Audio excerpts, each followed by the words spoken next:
सुरगाणा तालुक्यातील ग्रामपंचायत आंबोडे येथील ग्रुप ग्रामपंचायत आंबोडे गावात अनेक दिवसांपासून दारूचा व्यवसाय सुरू होता। याला त्रासून गावातील महिलांनी गावात दारूबंदीसाठी ठराव गेल्या 27 ऑगस्ट रोजी ग्रामसभेत केला होता।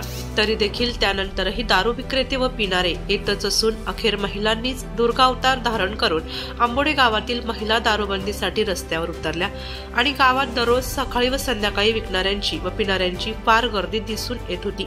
जणू काही या गावाला यात्रेचे स्वरूप प्राप्त झाले होते। गावात दारू काढणे व विकणे हे दोन्ही धंदे सुरू होते। गावाबाहेर अनेक व्यक्ती दारू पिण्याकरिता येत असत, त्यामुळे अनेक कुटुंब उद्ध्वस्त झाले। दिनांक 3 सप्टेंबर रोजी आंबोडे ग्रुप ग्रामपंचायत व महिला समितीने तसेच गावकऱ्यांनी महिला व बचत गटातील महिलांनी गावात दारूबंदीसाठी रॅली काढून आंबोडे गावात सर्वत्र दारूबंदी केली।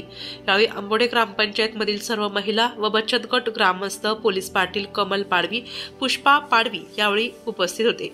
नाशिक लोकशाही न्यूज साठी प्रतिनिधी अशोक तांदळे, सुरगाणा।